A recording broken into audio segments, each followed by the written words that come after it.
Hey everybody, it's Jason Blaha here, and I had a subscriber ask a question which I will flip in here for you guys. And this guy, who very obviously lives, judging by his avatar, has a girlfriend who plays volleyball as her main sport. Due to her work schedule, she can only train once or twice a week. He's got her in the gym, she's enjoying it, and he's wanting to know how he should train her because, again, she can train twice a week if she doesn't have matches on the weekend, once a week if she does have matches.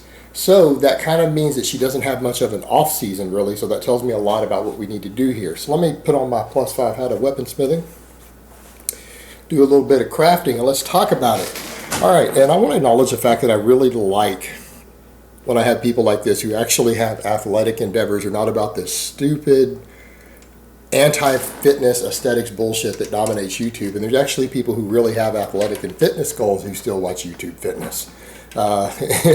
It gives me hope. Now, that being said, all right, so here's the thing with your girl. She's new to it. You probably want to start out with just a little bit of linear progression.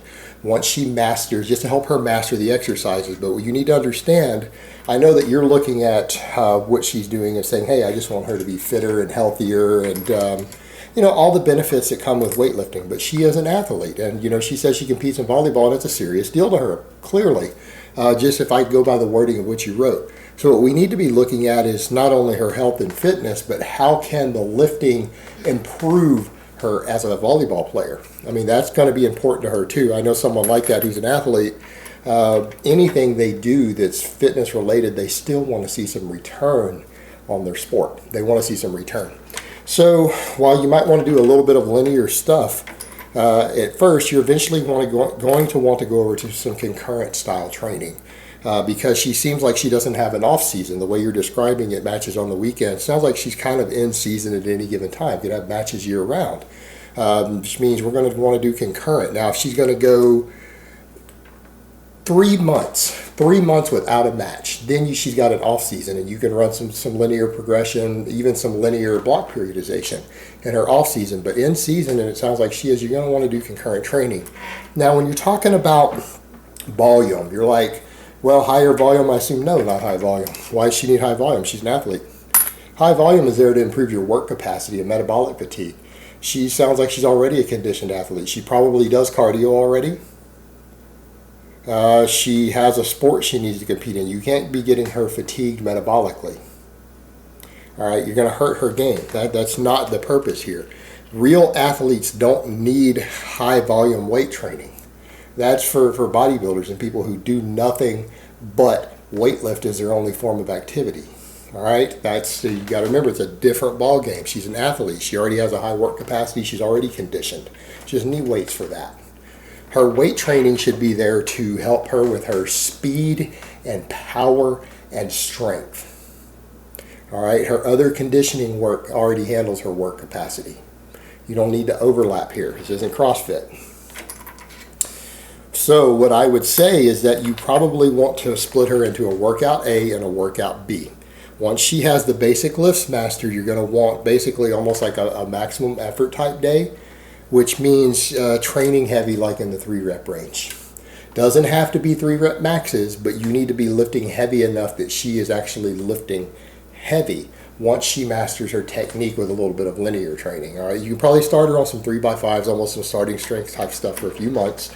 But again, she's already an athlete. She already has a fitness base.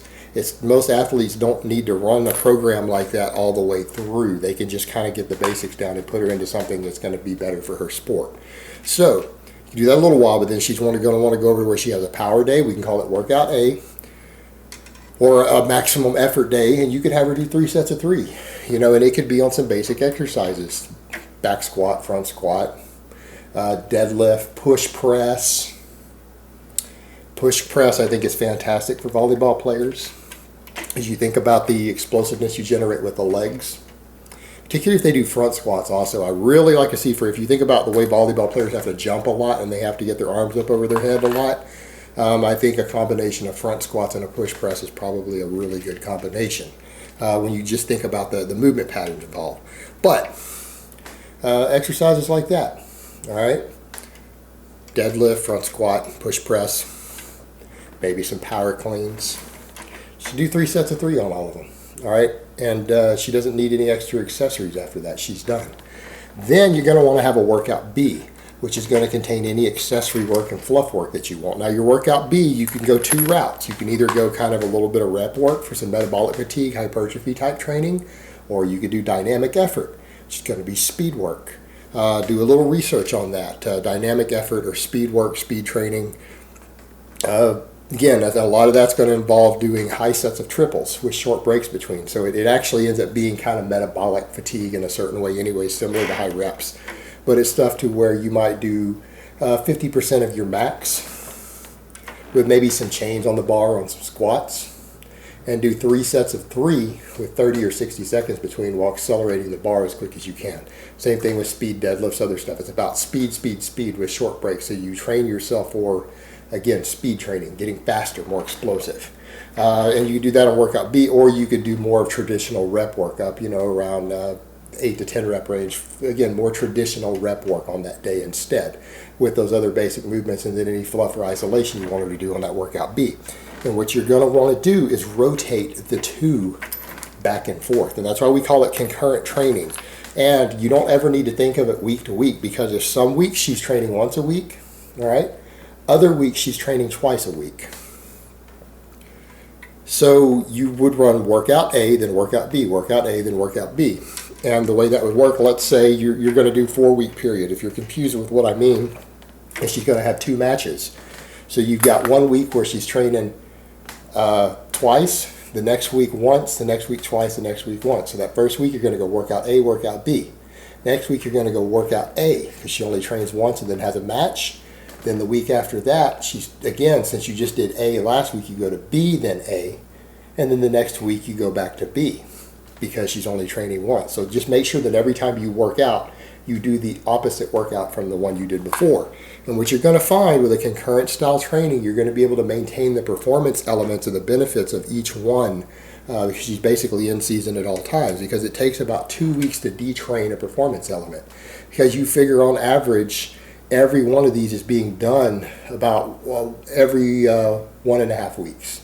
And, if she has a match every week for a little while, it's going to be 2 weeks apart between the time you do it. So detraining doesn't start until around the day you're training again on that performance element, whether it's your maximum effort day or your dynamic effort or hypertrophy day. And that way you train concurrently. The progress is going to be slower because she's in season. She's working on other goals, but that's okay. And I think, again, training only once or twice a week, she's not going to have any recovery issues with this at all. So it's going to be that's a fantastic setup, and a lot of in-season athletes do concurrent training. I generally recommend that. Then in the off season is when you want to do block style periodization, so that it's your general build-up. But then when you get to your in season, you need to maintain all your performance elements. So all the performance elements that you want to train individually, such as in this case maximum strength and then speed strength. So if you went with the max effort day and the dynamic effort day, those two elements, because you're training both of them every single week, or at least every 2 weeks in her case, they don't detrain. You're maintaining peak performance on those during your competitive season, because they're not detraining. Whereas with more block style periodization and even some linear type progression, you will have performance elements that detrain a little bit. And particularly linear progression is probably not always ideal for an in-season athlete, because it's going to hammer her recovery a lot, and that could be a problem for her at match time. But generally, what's recommended is periodization, block periodization in the off season, and then concurrent style training works very well in season for athletes. And the way you described it, I'm guessing she seems to be in season most of the year, and that's okay. You can run those concurrent style training with workout A and workout B, and everything's going to be just fine. And again, I can't stress enough the fact that she's already an athlete. You've got to remember, a lot of training styles are there for people who don't have work capacity or conditioning built up. All right, and that's the thing. You got to remember that, and that's really big in the online fitness world, because there's so much bodybuilding. People need to understand a lot of these people are getting their conditioning from their weightlifting. That's why so many people do high volume.